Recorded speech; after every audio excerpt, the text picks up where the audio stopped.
Well, the square is alive and well with the original painting by Aaron Conway returned to its rightful spot in the center of Breonna Taylor Circle, as it was named by Barbara Sexton Smith's decree. Whether it was, hey Greg, whether it was officially named or not, this will always be known as Breonna's Circle, and it will always be known as Injustice Square. Shamika Parrish Wright, who is running for mayor, is here. So are a lot of other people. A lot of day ones, as we call. Hey, how you doing?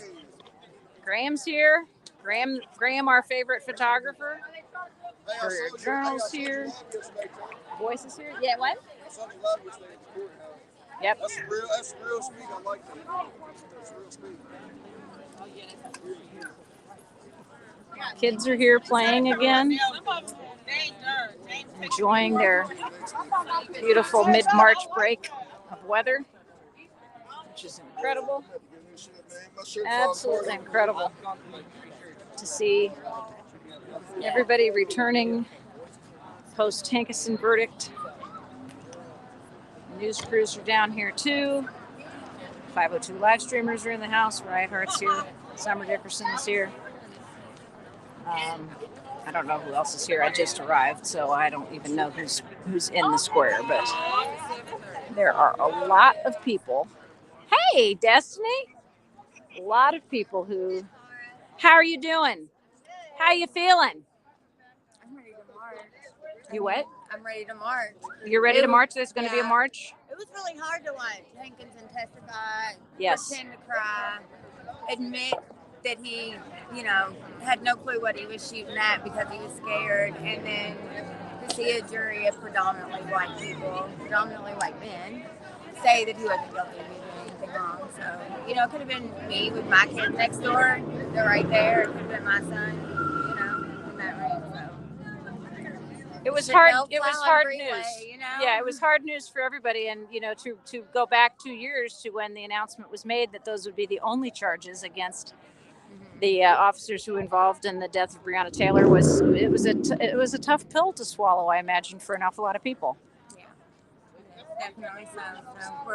I'm excited to see all the original leaders. I just said there's a lot of day one folks down here who started on the last weekend of May. Di, Carmen, Shay, it's Shamika. People give me, some hope that this is really good. Yeah, and a lot of new faces too, which is amazing. And then the folks who came in through the protests, Dee arrived a few weeks in, and has been an integral part of it. So. Yeah, that's a good thing. I mean, a lot of people went back to work. Everybody used to joke about protesters don't have jobs. Well, everybody was in COVID. Right. Nobody had jobs. Nobody had jobs. Nobody was at work. At least we did something with our free time instead of, sitting at home watching TV. Yeah, a lot of people came, and a lot of people spent their entire 2020 protesting the death of Breonna Taylor here, and made this their home and made this their base of operations. And when the square went away, it was very hard for a lot of people. So it's nice to see you. Good to see you again. I still got some of my signs from last year, but we're just zooming in on all the day oneers who are here. Oh, I don't know if I'm a day oneer. Close. I was watching live on day one. But you ain't let up, and we forever appreciate you, Nancy. That's right. Hey, people appreciate you. We can't let up, can we? Nana, would you do me a favor? I don't know. Just real quick, just tell us a little bit about the 490 project, because it's something that a lot of people don't know about. Okay, the 490 project is 502 minus 12. So we are abolitionists at heart, but we also know that what we have to do is make a difference in the city. So we're out trying to help people understand what's wrong with things like the Fraternal Order of Police's contract and how that gives them power and privilege that we don't have as citizens. So we put a lot of energy in that in the fall. And now we're still looking at, like right now, the record retention policy for police officers is only 2 years. Well, to get promoted, you have to have a 3-year record. Well, how do you get a 3-year record if you're only keeping 2 years of history? So we're still working. We're still saying that we want everybody in our city to be safe, and we're willing to help find ways to do that. So we're looking for other ways. The 490 Project, and those are 3 numerals, 490. Yes. And you're on Facebook, right? We are on Facebook. Easy to find out about what you do, and if interested, to join in the effort. Thank you for the work that you do, Nana. Thank you. I love it. We appreciate you so much. Summer Dickerson is in the house with her new rainbow-colored hair. Looking good, Summer.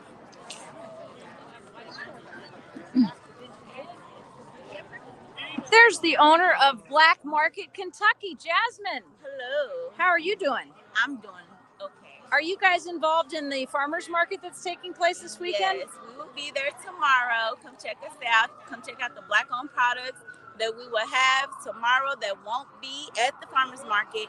Also, we're going to have produce from Black Soil KY, which is our #1 farmer at Black Market.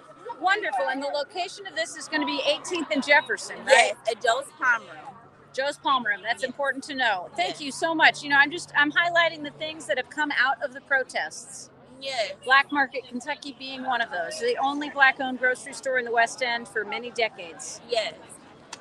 Mention it's a community grocery store. So if you happen to come inside of Black Market, please leave us a suggestion and tell us what you would like to see in the store, and we will get it in there for you. I love it. Thank you, Jasmine. Appreciate you. That's Brooke. Appreciate you. Get the vegetable gardens going again. I swear to God. I know, the gardens were so beautiful. How you doing? Doing fine. How's everybody doing? Why don't y'all come on out here and get off that live and come on out here. Support with us. Some of the people on the live are saying, damn it, I wish I could be there, but quit talking and come out here. Come on. Come with the movement. Jason's mom's on here. Hello.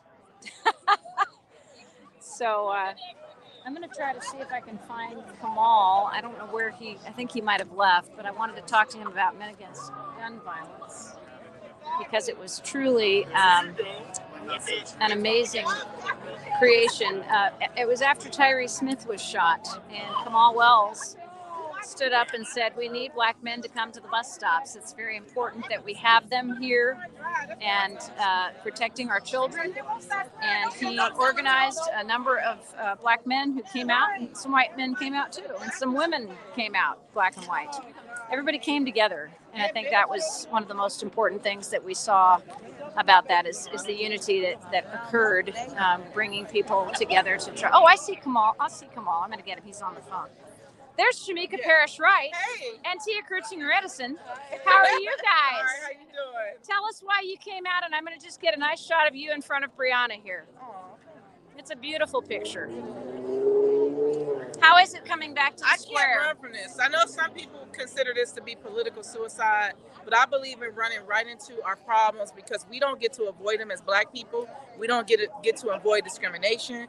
We don't get to avoid our unfair outcomes in the judicial process. And now we see even Brianna's poor white neighbors, and I don't know if they're poor or not, but her white neighbors don't even get justice. And when someone blindly shoots into the wall, that it's just sad. So I want to be out here. I'm thankful I can. There's so many people who want to be out, but they can't because of their positions, their work, their job. We've seen people lose housing. We've seen people still dealing with the trauma of it all. 2 years later, we're not any better. We have to move to the next level of protest, like I said, when the verdict came down. Yesterday, I saw Attorney General Daniel Cameron. I was there in my Emerge capacity. We have a day where we shadow legislators. And he walked in as I was coming out of the Capitol building. He had all these guards with him. He was smiling. He actually looked good. Good-looking guy. Walks in, and I just think about what if he had presented that grand jury with all the information they need? Where would we be then if he had did the right job? If Judge Mary Shaw had not signed those warrants, where would we be? Because none of us want to be here right now. None of us want this. I don't want this. And my kids are worried. My sons are worried that I'm going to get killed in this work or in this movement or in this campaign.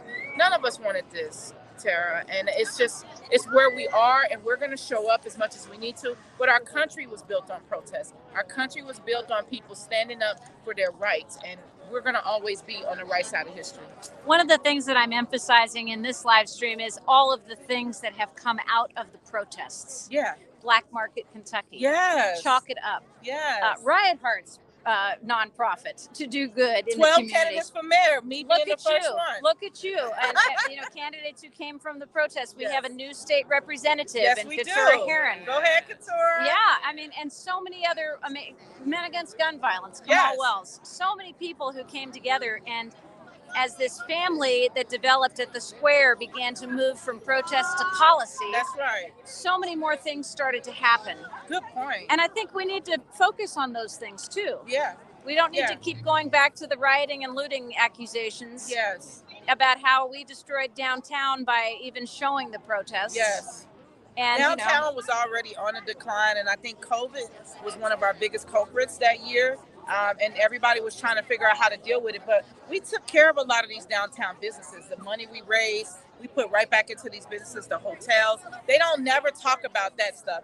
And right over there, diagonal from here, there's a business that has my mayoral campaign poster in it. If we were so bad, they knew who I was, they knew our role in this movement, they wouldn't be proud to have that in their window. So we know, the real people know what happened. I know media has tried to get better, and I actually think one thing people don't talk about is I think media stories have gotten better.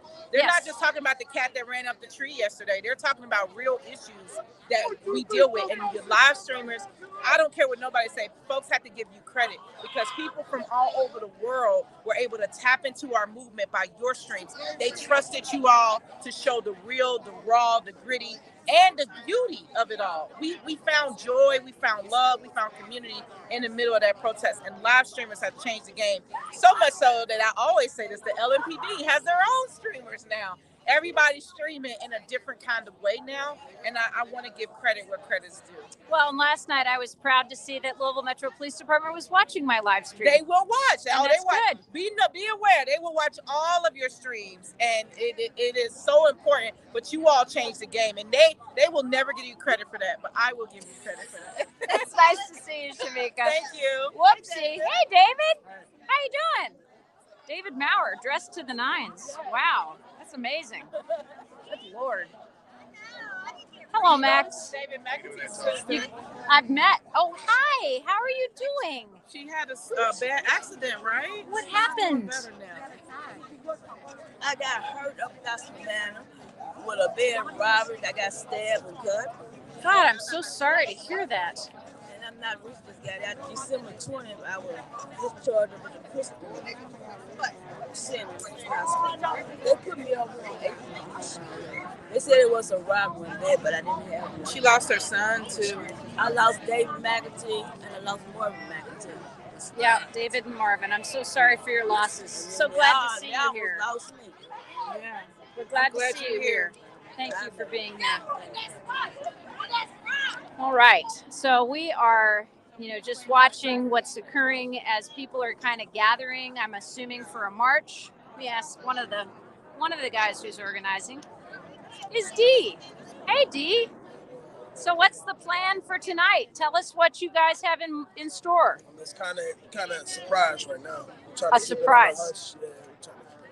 I saw your press conference. I streamed it on Summer's stream. So thanks for the words that you shared. Appreciate it. Good to see you, Dee. As we just kind of walk around in between hey, how you doing? Good to see you. As we walk around all of the folks, who have been here from the very beginning, and then the folks who are new, who are just walking into this square for the first time. And I remember the day that I walked into the square for the first time, and it was a little bit intimidating because. Sorry, guys, I got to square up my camera. It's a little bit intimidating because I had no idea what I was coming into. I had no idea whether I would be received or not. And as it turns out, I was. I was very grateful for that. to be able to have the opportunity to share many, many hundreds of hours of live streams with you, with people all around the world, people from Scotland, New Zealand, Australia, Ireland, Great Britain, people from Eastern Europe, people from South America. There were people who tuned in from just about everywhere. And there's Kamal. I'm going to go over here and talk to him about Men Against Gun Violence because he is an important new player on the scene. Hi, Kamal. Can I talk to you a little bit about Men Against Gun Violence? Tell me a little bit about it, because I just explained to people that you came out and said, I need black men to stand in the streets and protect our kids at the bus stops after Tyree was shot. That's a fact. That's a fact. Right now, we still need, we still short volunteers, and we still need more men to step up and come out. All we're doing, I mean, it's not that hard. We coming out, we protecting the kids at the bus stops. We have a hotline set up. You know, if need be, then we'll go and we'll meet with the kids and their parents and find out what the situation is before it leads up to the gun violence. Then we'll go talk to the other kids and their parents and bring them together and try to squash the beef before it becomes fatalities and more body counts throughout the city. You know, right now it's the kids aren't giving each other an opportunity to heal or mourn before the next body drops, and we need to stop that. We need to, say it's time for the men to step up and do our jobs as providers and protectors of our families and of these kids. Yeah. Well, thank you for the work that you do. I really appreciate you because you bring a lot of safety and comfort in those dark morning hours. Yeah, that's the key, because in the mornings it's still dark in the winter. It's, and the kids are walking through alleys and walking in between houses exactly by themselves, and you have strangers coming from over in Indiana even over to Louisville and trying to lure young girls to get in the car with them, and I mean we gotta protect the girls, the young guys, the young girls. We gotta protect the kids, period. That's pretty scary. Tell us about that one incident that you had reported to you about the car that was circling. Yeah, it was a little red car riding through Cecil and Sunset area, and trying to lure young girls in to get in the car with him. And then talking to one of the grandfathers that's been out there dropping his kids off, who loves the fact that Men Against Gun Violence is out there. He said that he got a call from one of his other granddaughters whose bus stops is down in the further in the Shiny neighborhood, and she's been experiencing the same problem. So we've been down there too. Have you noticed any increased LMPD presence at the bus stops? None. Really? None. And that's why, I hate to say it, but that's why our logo is Fuck 12. Because personally, I feel that Louisville Metro Police Department's had more than ample amount of time to try to make a difference, to try to mend the gaps between the community and the police department. They have all the resources available to them. If not, they have brother and sister departments that they can reach out to and get other resources and funding to do basically the things that we've accomplished. In years, they haven't accomplished what we've accomplished in months. Thank you for the effort that you've put in. Thank you. We appreciate you. And his wife owns Black Market, Kentucky. You just met Jasmine. There's going to be a farmer's market this weekend. Yes. That's pretty exciting. Tomorrow. Talk to us a little bit about the dearth of fresh food in the West End and why this farmer's market is so important. I think that's actually going to be a Jasmine question. Well, you shop in the West End. I do, and I don't. I do a lot of shopping actually at Black Market. Which is a community grocery, and that's why it was developed. Right.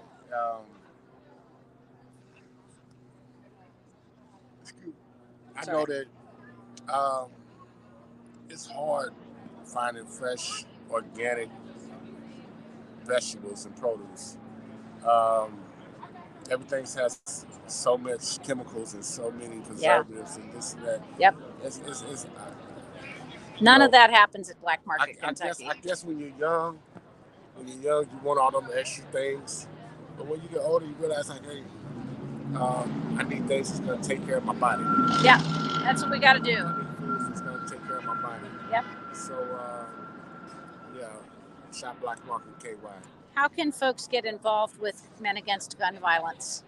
They can call me on my cell phone. They can send me a text. Area code 361-225-6607. If you're in the West End areas and everything like that, where you're willing to travel to, because we're really trying to provide security for the Russell neighborhood, the Shiny neighborhoods, the Park Hill areas. Because those are the most areas where a lot of the violence is taking place back to back. Absolutely. Good job. Thank you, Kamal. Good to see you. Yes, thank you. I'm sorry. No, you're all right. There's a lot of distractions going on. People know we're out here. That's right. People do know we're out here, and we, as 502 live streamers, have been out since the first weekend, covering the protests and giving you a close-up, raw, unedited view of everything that goes on in the community. And we've continued, even after the protests slowed down on a daily basis, we continued to emphasize community events and to give people an opportunity to support Black-owned businesses. So many more purposes in life than just a one-note kind of live stream. We have been everywhere and doing everything for the last 2 years. It's going on 2 years. March the 13th will be the second anniversary of Breonna Taylor's death, and it's absolutely imperative that some justice be found. People were talking about the fact that George Floyd is resting in peace. His family is resting in peace because he got justice. Ahmaud Arbery's family is resting in the knowledge that he can be in peace because he got justice. And there has been no justice for Breonna Taylor. And it's heartbreaking, to say the least, because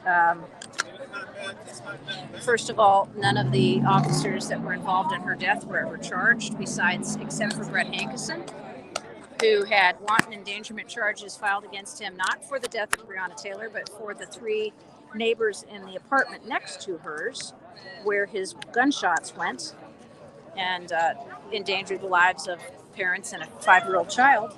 And he was acquitted of those charges yesterday. So it's a hard pill to swallow. The Taylor family has remained consistent in supporting the protests. They were in that courtroom all the last 6 days, listening daily to the description of how their daughter died in a heartbreaking manner. And they have continued to support a lot of people with the effort to keep Breonna's name out there, and that's why you hear them still say her name, Breonna Taylor, because she has not yet received any form of justice. So we are very glad to be here. A lot of the mainstream media is down here too, and I believe that probably within the next hour or so they are going to march around downtown and give everybody the sound of the chants that have become so familiar. A lot of protesters last night were talking about the fact that they need to move from protest to policy, which they have been doing over the past year and a half. Moving into politics. 2 political candidates, Shamika Parrish-Wright and Tim Finley, for mayor, both came out of the protest movement.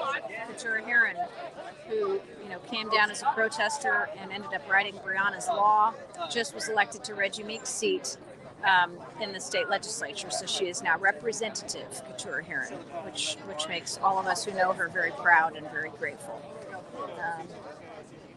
Amber Brown's Chalk It Up has been an enormous success, giving kids artistic expression at various events around town, mostly in the parks, which has been really cool to watch. Riot Heart, who started his own 501c3 to do good having fundraisers with music events, because that's what he's always done, to get projects together to help the community in need. And he's been working on that too. So many things. Summer Dickerson, whose camera is set up right there, she's sitting over here talking on the concrete right now. But Summer Dickerson's Women of the Well ministry, which has continued to serve her anti-human trafficking efforts nationwide, has spoken at the UN, went to New York for the Ghislaine Maxwell trial to stand with the survivors there. She continues to do an amazing job. And so many other people have been... Oh, that's cute. Thank you, Angel. So many other people have been integral in the process of taking the marching to the next level, which is getting into the courthouse, getting into the Metro Council, getting into the mayor's office, making them... Hi, Tyra. Tyra Walker, ladies and gentlemen. How you doing? Hello, I'm doing well. I was coming to get my friend a hand, but I don't get to see her much. She's here. She's here. She was here just a moment ago. I had her on camera. She may have pulled out. I don't see her. I don't see her. She's at her car. Well, go find her. Good, Dana. How are you? I did not see where she went. Tyra Walker is the co-chair of the Kentucky Alliance Against Racism and Political Repression. And you spoke some powerful words last night. Would you just reiterate those for us a little bit? I said only. So I take off a mask. Yeah, go ahead. It's all right. I said only in Kentucky can a white police officer or a white man run up in someone's home and kill them and get away with it. Not be charged with murder, not be charged with wanton endangerment. I also said that when a white man cries, the world cries with them. Black mothers have been crying for hundreds of years for their dead babies. Has been lynched from trees, pulled from their homes, lynched from trees, and now running into their houses and killing them in their own homes. We've been crying for years, but no one cries with us. Yeah, I just mentioned the fact that Ahmaud Arbery and George Floyd's families are resting, and they are resting in peace because they got justice. They got justice. I did say that. I said, I'm sorry. I just repeated that. I mean, literally. Yes. That's. Yeah, I'm sorry. No, good. No, it's good. I mean, that's exactly what you were saying. I said, yes, they got justice, but here in Kentucky, we haven't gotten justice for anything. We're still waiting. We're still waiting for the feds and the Kentucky Alliance Against Racism and Political Repression. We are watching, and the other organizations are still watching. We're waiting on you all. I don't understand why it's taking so long, but we're waiting. Well, in all fairness, they told us when they came that it was going to be an 18-month to 2-year process. And when they had the community meetings that we all attended and listened to. So, I mean, we're getting to that point. We'll get to that point. Yeah, we're getting to that point. We should get something. And I'm hoping to God that we get something out of that. Because no way police or anyone, first of all, it's dangerous for both sides to just no-knock warrants running in someone's home. Because they could shoot, they could be shot, police officers could be shot. And like as we've seen in here, and what was the other one? It was another one. It just happened. Was that in Minneapolis? Where was that shoot? It was so, oh my gosh. It's hard to keep up with them, Tyra. Yeah, but it was just last month. A young man was at his mother, at a family member's home. And they, no-knock warrant, they opened the door, came in and shot him dead. But if you do not announce yourself, you can't run in somebody's home. We have the castle law. I can protect my home. And I have 8 that I got to protect. So I'm announcing you are coming through my house. I don't do anything for anybody. But you ain't, I'm not even going to say that. Because you don't have to do anything for them to come up in your house. It could be off of suspicion or whatever. Tyra, one of the things that hit me yesterday was the defense attorney for Brett Hankison continuing to reiterate the story about the AR-15 that didn't exist. That did not exist, and they never did find. And blaming Kenny Walker. That's what he's going to do. I didn't even listen to him. That was a heartbreaker. Because they always want to blame us. They always want to blame When something bad happens, oh, and when black people do it, oh my gosh, it's over the top. But when white people do it, oh, well, he had to defend himself. He had to take care of his home. But when a black person does it, it's, oh my gosh, well, you shouldn't have been doing that. I don't care what you're doing in the world. I don't care what you're doing. You don't deserve to die. No one deserves to die. No one. No one deserves to die. Thank you, Tyra. You're welcome. It's good to see you. I also have something come LMDC. The drugs is up in that building. And what I've had to go through with my niece. Do you want to share that story? LMDC, Do you want to share that story? I don't want to do it right now, but Okay. I am, and I'm calling you. All right. We'll be here to listen to you. Thank you. It's good to see you. Love you too. Sorry, guys. I think she went to her car. I swear I didn't see her. Tyra's looking for Shamika. So, all good words and good stories to share. A lot of people who have been instrumental in having positive outcomes from the protests that a lot of people want to ignore. A lot of people just want to pigeonhole them into one group of people, which is a negative perspective, instead of looking at a string of remarkable accomplishments that have come out from people working together. And Summer, you want to talk for a minute? I just want to share. I was just talking about you, about your fabulous hair. Fabulous hair. And I know that one of the things that I've been emphasizing in this live stream is the many positive things that have come out of the protests. All of the organizations that have worked, the people who've individually succeeded in running, putting themselves in the market for office, running for office, Yes. which is a very difficult thing to do.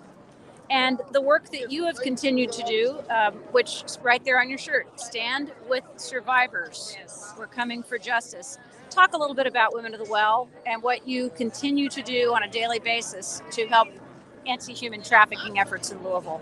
So as many of you know, I am a human trafficking survivor. I'm also a domestic violence survivor. The sweatshirt I have on today actually is representative for domestic violence, as it has become a huge issue, and we have lost a lot of women here recently. And most recently, the young woman that died and her child was shot as well. And so, in remembrance of all of the victims of domestic violence in our community, I decided to wear my sweatshirt today. And so what Women of the Well does is we do a lot of awareness work. So we go speak and train so people can not just recognize human trafficking and even domestic violence, but how to deal with the trauma of all that, right? Because, honestly, would you recognize it? Probably not. You know what I mean? Nobody recognized me when I was being trafficked. But when you do come in contact with somebody that has been through these things, you have to understand the trauma of it, right? So we do that. I've been able to be on contract with EKU and was able to train a lot of the social workers here in the state of Kentucky. That's amazing. And police officers to recognize and, just what you do with trauma survivors. I've been able to go to the United Nations and speak. I was able to go to the Maxwell, the chick up in New York. Elaine Maxwell, yeah. Elaine Maxwell's case, and also support a lot of survivors of human trafficking of that, as I know some of the victims that are testifying. We also looked at seeing that there was not enough homes for women that are coming out of human trafficking. And so I think at last count, there was like 600 and some odd beds specifically just for human trafficking victims. In Louisville? In the state of, in the whole United States. In the whole United States? In the whole United States. And so I decided to open a home up. It's called Esther's House. And the reason why it's really good to have homes specifically for human trafficking and domestic violence victims is because of the trauma bonding that can come with it, the triggers that can come with it, the nightmares. And so we opened a home to be able to sustain the women here in our community.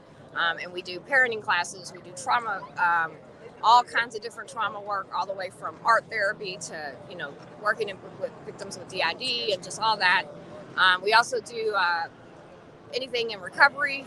Not all women deal with recovery, but some do. And so we want to be able to give them the support for that. I believe that the biggest key to recovery is understanding trauma. Right. I believe that trauma is the gateway drug, not alcohol or weed, in my opinion. Argue with me if you want, we can do that. And I can give you the signs of why I believe the trauma is actually the issue, not marijuana or anything else.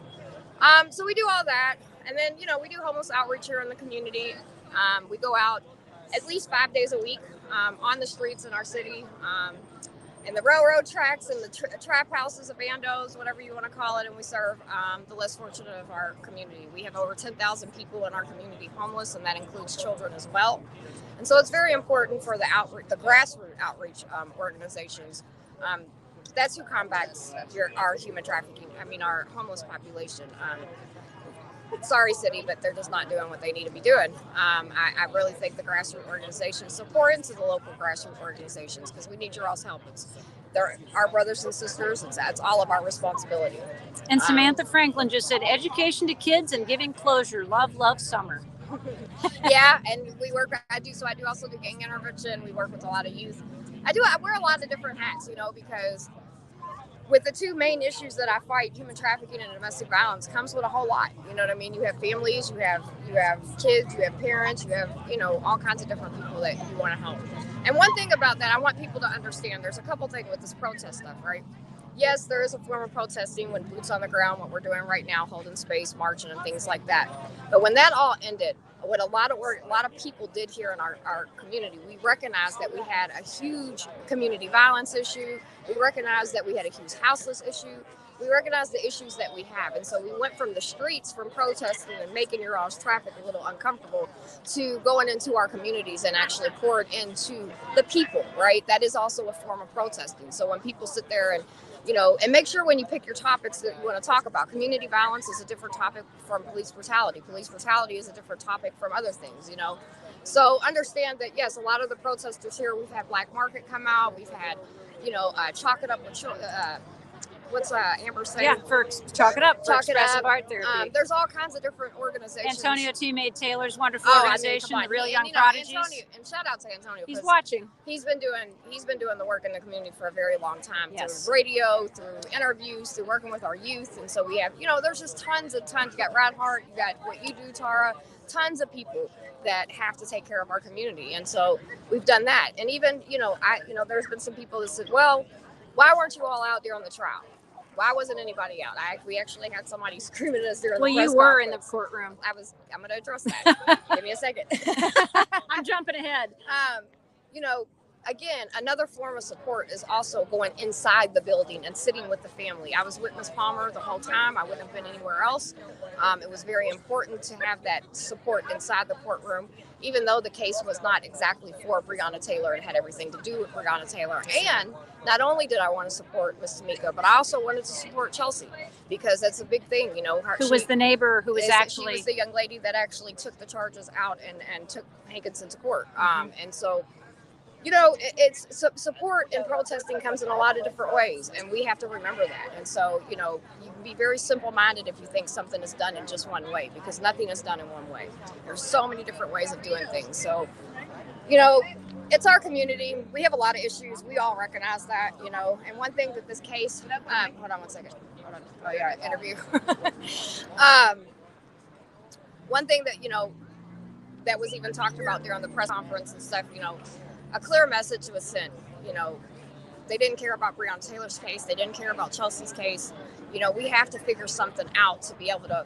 And again, I told people this a million times. I'm not against police, but I am for police accountability. If we go and do something on our jobs, and we'll help be held accountable. We'll lose our job. God only knows the different things that can happen. And so I do believe that there needs to be accountability, because the lack of accountability gives permission for people to do whatever they want. And they can hide behind this saying of, well, I was in fear for my life. And don't get me wrong, I have seen a lot of situations where officers did have to protect. And unfortunately, there might have been something that happened. But there's a lot of situations that there could be something different that can happen. And so we all need to and want that. And so, again, for me, and I can't say that for everybody, but for me, it's not, hey, I hate the police. It's, I want you to do your job the right way, because at the end of the day, we have victims and we have people that are, losing their lives, all the way from police brutality to domestic violence. You know, I can't tell you how many victims I know that go to that courthouse, myself included, with the last year and a half of stuff that I've went through and just didn't get the support that we need. And I understand people have caseloads and all that, but we have to be able to stop and treat people like human beings and address the situations, especially when they're life and death situations. So one of the things that I've noticed, and you and I have worked on this together, is a lack of domestic violence advocates at city agencies and within the city itself.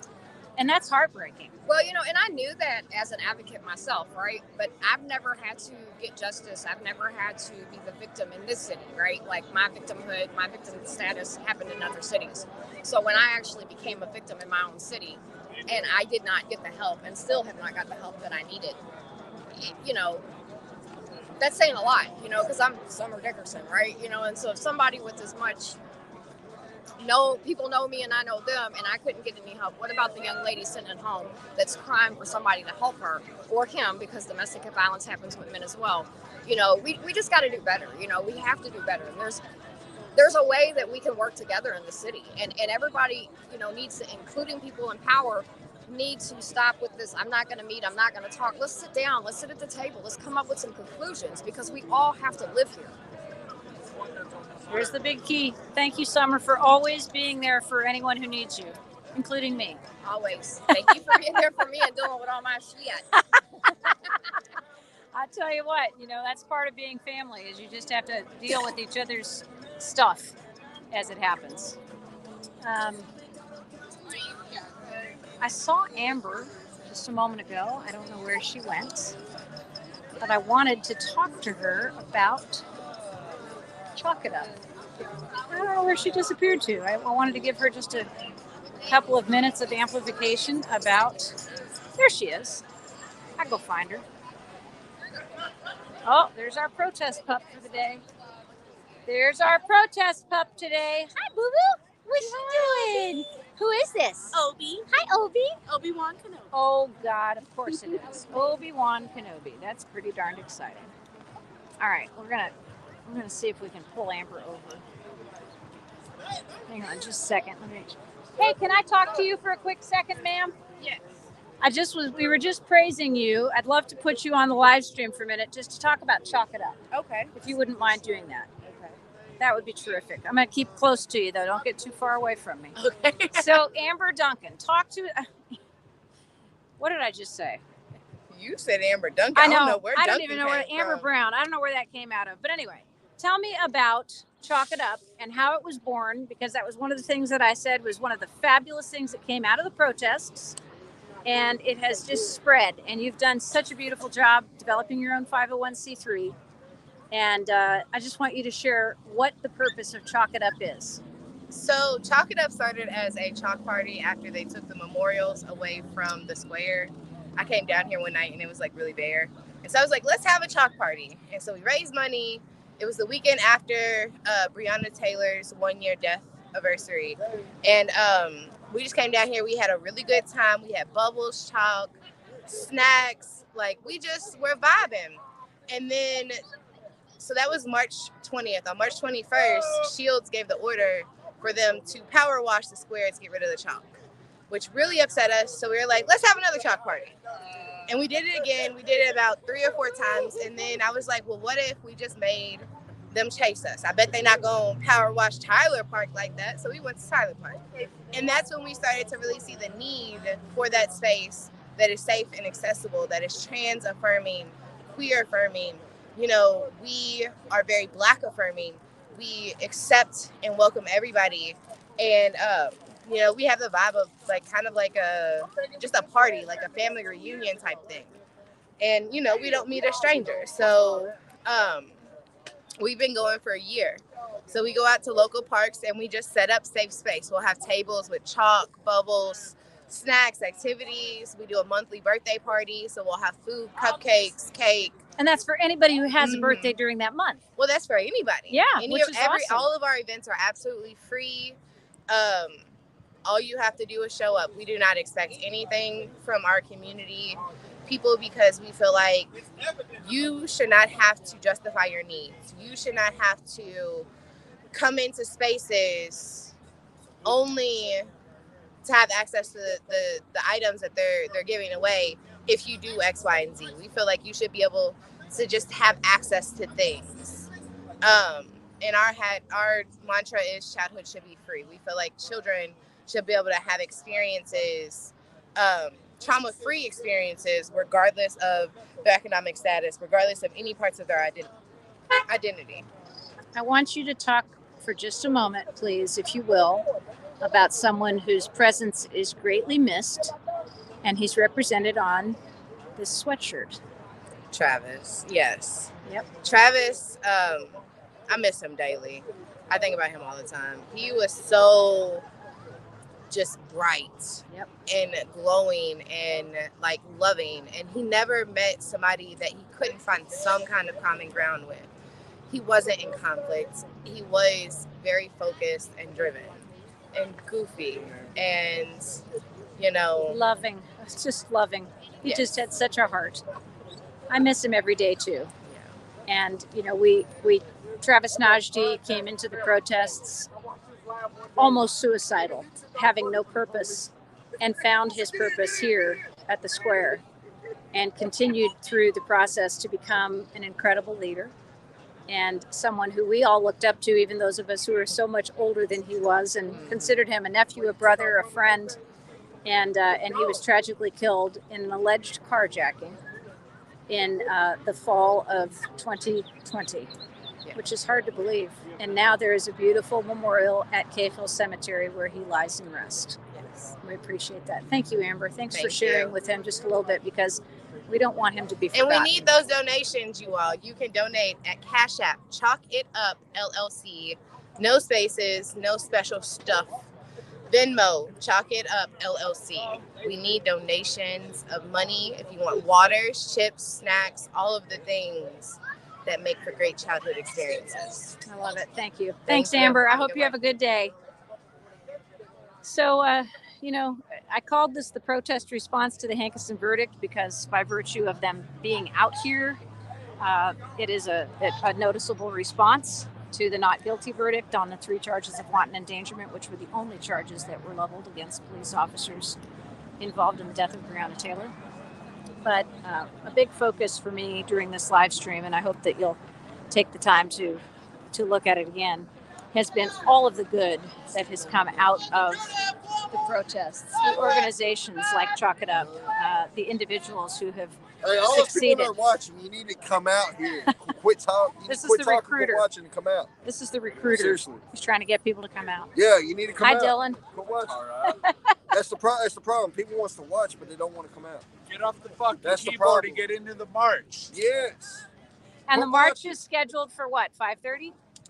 We're not saying that. Quit watching. Somewhere around there. Quit watching, people, and get out here and with us. Get the message, guys? That's the problem. He wants you to come and march with him. That's the problem. All right, so they are going to be gathering numbers as people get off work so that they can then begin the evening occupation of chanting and walking, but so much more has developed from the death of Breonna Taylor than simple marching. Even though it's an exhilarating experience. Last night, they marched down 4th Street all the way to Broadway, all the way back up 5th Street. And, the energy was just phenomenal. And people are in a good space because the pandemic is starting to show signs of relenting.